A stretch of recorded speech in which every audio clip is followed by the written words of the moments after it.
on the local frequency for Harare and surrounding areas, 100.4 FM. Zano rinodarika shungu. Munhu wamwari mamuka sei? Tamuka sei muone. Aiwa tamuka kuri sei kwamabva? Aiwa kwakanaka. Zvinokudzwa. Zano rinodarika shungu. Ndoda kubata from the biblical point kuti Psalms 23 panoti he anoints my head and my cup runneth over. Unozodza musoro wangu namafuta, mukombe unofashuka. Mukombe cup chinhu chawakabata, plan, strategy. But chinounza overflow or increase or profit is the anointing upon the head, which is my ideas are brilliant, mazano. Saka ndakakura ndichiona vanhu vakanyora mabhasikoro kana vanhu vaingonyora nyora ka. Rimwe bhasikoro rakanzi kupfuma ishungu. Saka ndakazoona kuti vanhu shungu vanadzo. Effort simba riripo. But my plans and my strategies hapana. So takarerwa mukaucha yekuti kunonzi kushanda kubuda ziya. So chona mazano unoita pa debate ningani mari but zoti nishanda kupa tsambomona chichi. Your mind is also in industry.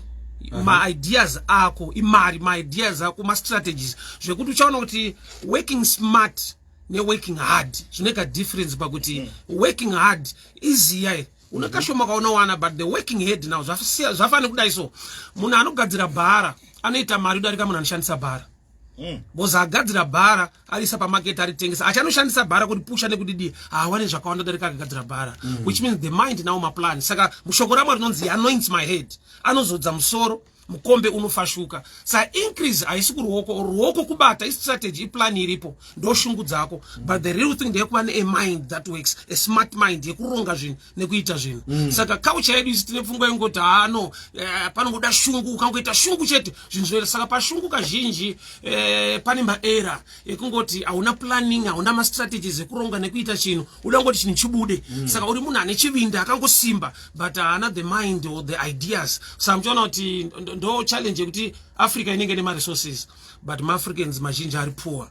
So Africa as a continent is rich but most of the Africans are poor. Why? Zvinhu ndezvedu, zvinhu zvacho zviripo but kuziva kuti zvinoshandei, zvinoitiswei, that mind, that knowledge hapana. Uchaona kuti wese ari kuda diamond, wese akanzi gold anotsvaga bhaya.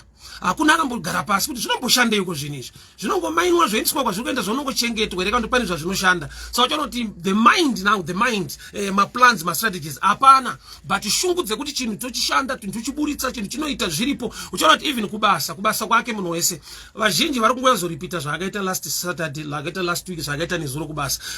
Kauka routine kwakundoti inini totakura zvinoisa apa. Hakuna anombogara pasi kuti pamaitiro andiri kuita kubasa kwangu nyangwe ndiri kushanda nesimba hapana an idea yaninga introduce for things to become better.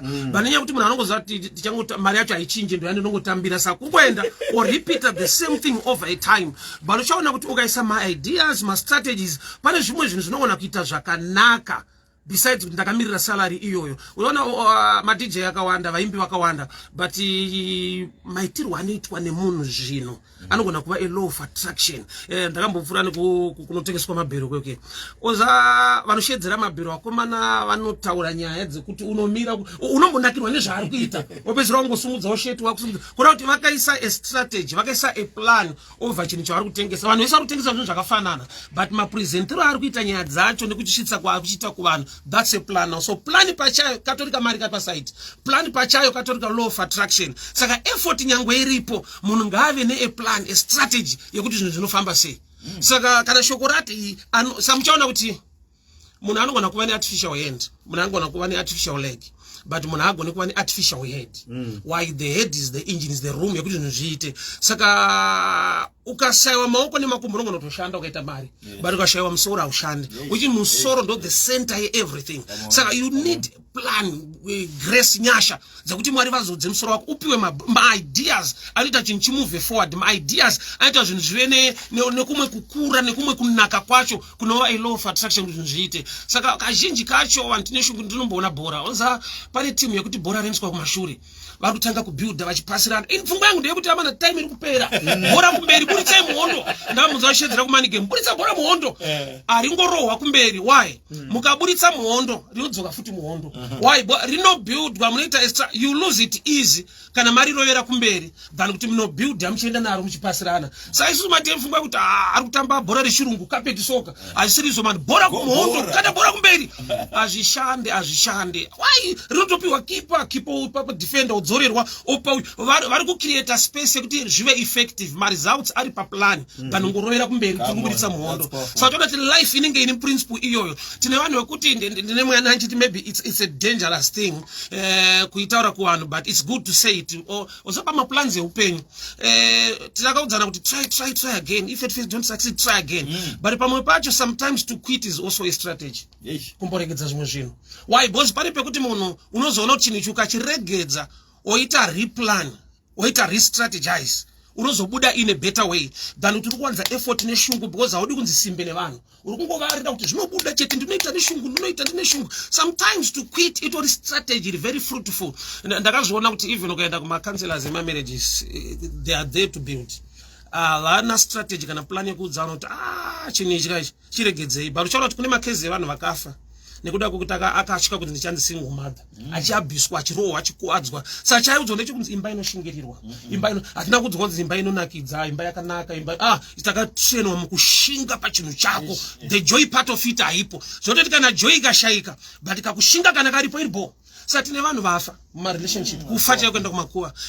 I prefer kuva a single mom than to die nekushaya peace throughout the whole your life nekuda ungonziwo nevanhu ndine murume wangu ndine imba yangu. But hazvigone kutaurika isu unochitonzi aiwa uri kuputsa. But zviri nani kuputsa imba pane kuputsa munhu wacho, pane kuti munhu afe. It's better kubuilda munhu ararame than kuda kubuilda chinonzi wanano vanhu vachifa vari mukati.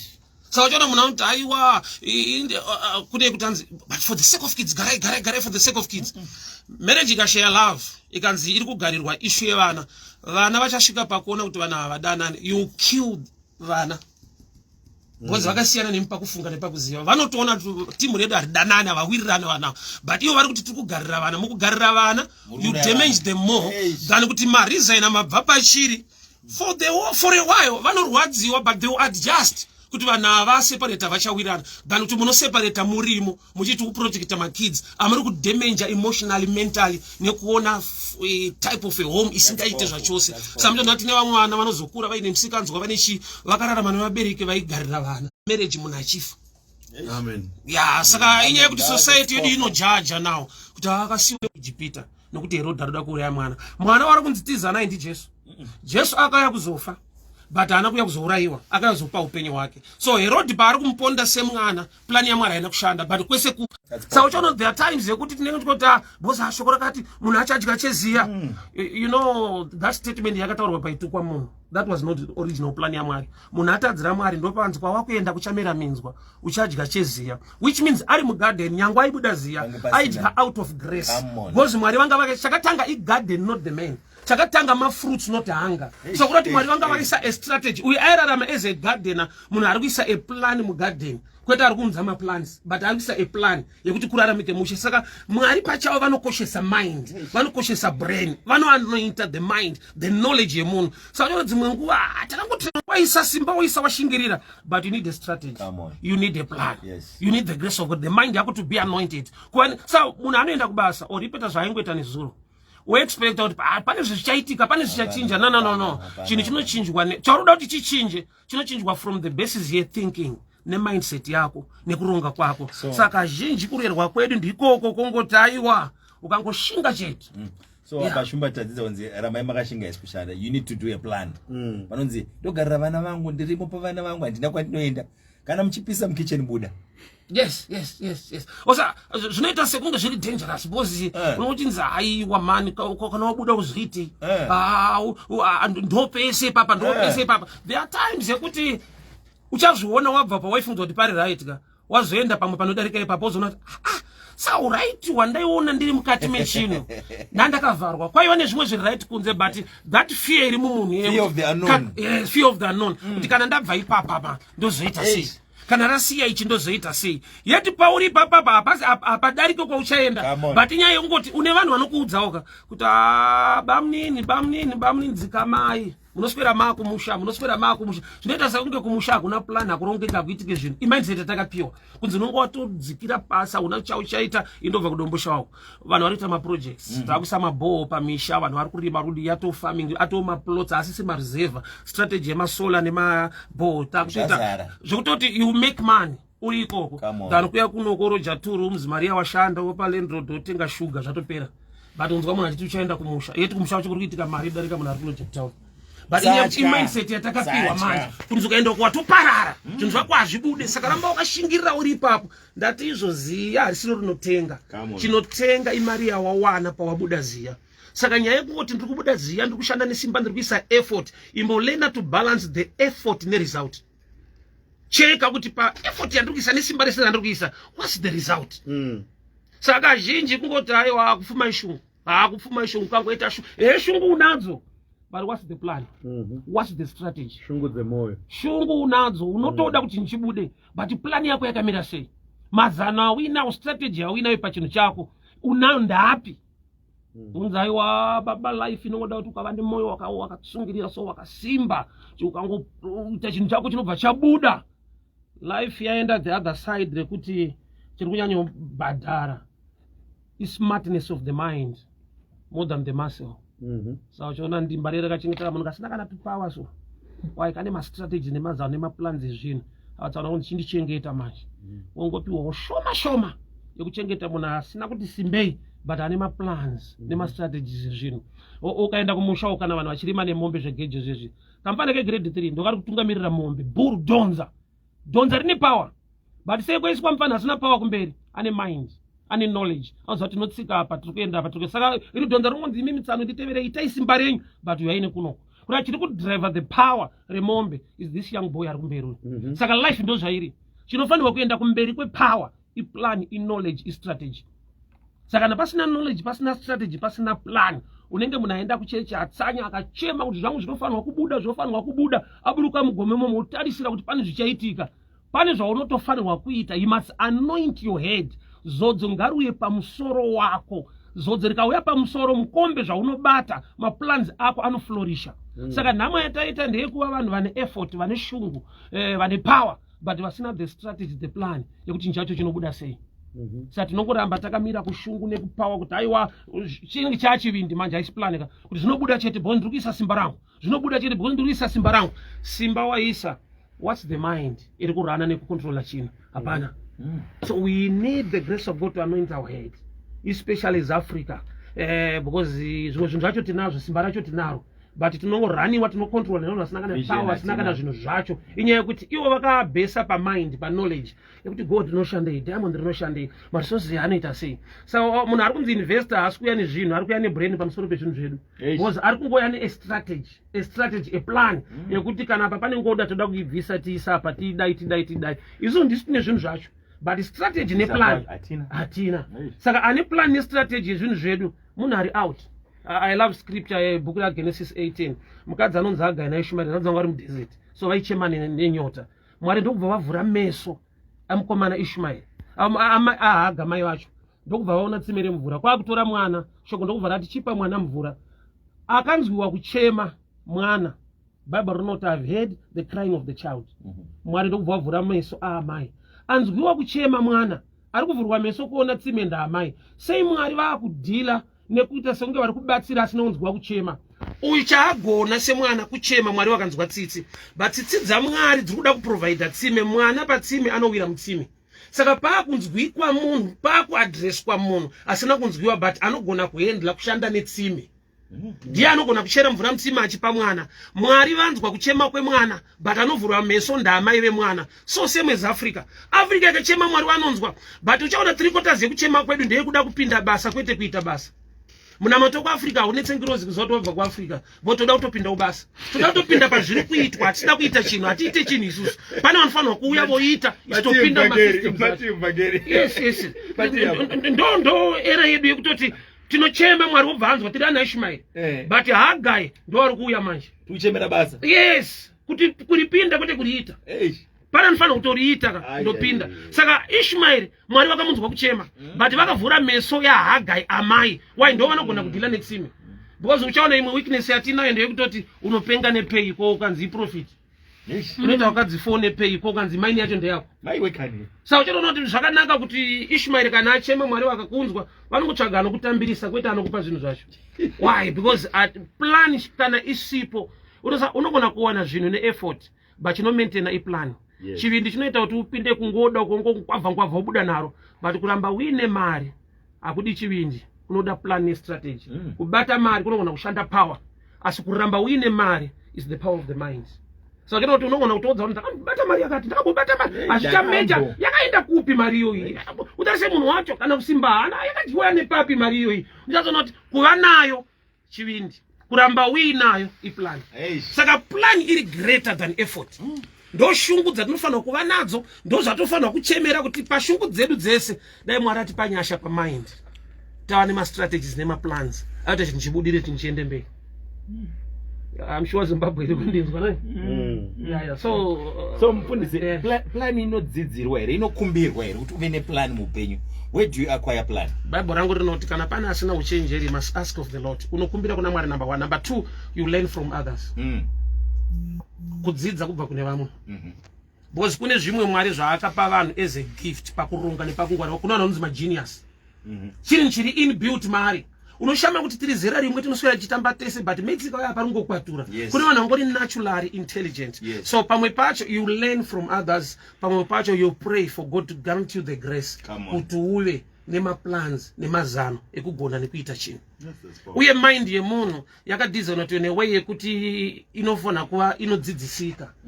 Inogona kudzidza kubva kune vamwe. Like mama says kuti munhu wese akasimba kusvika aenda kugym nayo.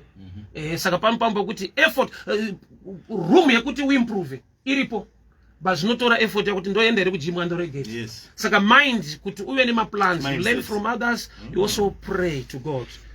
So he anoints my head. Ndimwari unotozodza musoro. So chiri kundizodza apa is the grace, the ability to think and strategy and plan things kuti zvinhu zviite zvakanaka. Tonyora manodzi.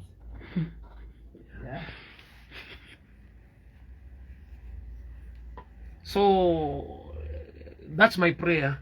Ingave prayer yedu tese kuti Mwari atipe a blessed mind inoronga ma strategies nema plans ekuti zvinhu zviite because shungu tinabve simba tinaro. Ndakamboshanda ndagara kuti mumugoti. Akuna munhu asina simba zvinhu zvikakuisa pakona unoita zvese. But mukuita zvese une ma strategies nema plans zvibude zvakanaka. So I will repeat this. Autenge kushop nesweat yawakabuda, unotenga nemari yawakabuda nayo pawakasweta. Saka kunzi kudya cheziya kuriko but pamwe pacho unogona kutodya ukasaguta. Because uri kuwana zvishoma ziya rakawanda. Saka munhu ane plan, munhu afana nemunhu ane demo rakarodzwa. Uri kutemba muti but result inokura and effort yako sweat inoita shoma. Saka munhu ane effort, munhu ane demo, munhu ane zano, munhu ane plan, munhu ane demo rakarodzwa. So skill it sharpens the axe. Kuita kuti kana wakutema sweat rinoita shoma but ma results anenge akakura. Than kuti demo unaro hauna plan, demo rakagomara, uri kusadhararo, uri kushingirira chiri kubuda chacho chishoma enda hapana, ende kazhinji unofudza ndakaroiwa. Kuna vanhu vari kubata kumusha, kuna vanhu vari kubata yeti musoro mako ndombuda kutobata kwabatwa. Kune vanhu vanotofudza kuti vakaroiwa zvekutoti vakaroiwa chaizvo vanodarika zvavari kuita. Havana kutomboreiwa. Because brain a gift mind yekuti inofanirwa kushanda, inofanirwa kustretcha. Zvimwe zvinhu Mwari akatozviviga mumauri mubrain dzako. Svika dzakushanda, dzakuita zvakanaka. Saka nhamo yatinayo ndeyekuti ku planning side, kuma strategies, kumazano ati takarerwa naana kupfuma ishungu. Saka shungu dzaiswa dzikashayiwa mazano, idemo risina kurodzwa.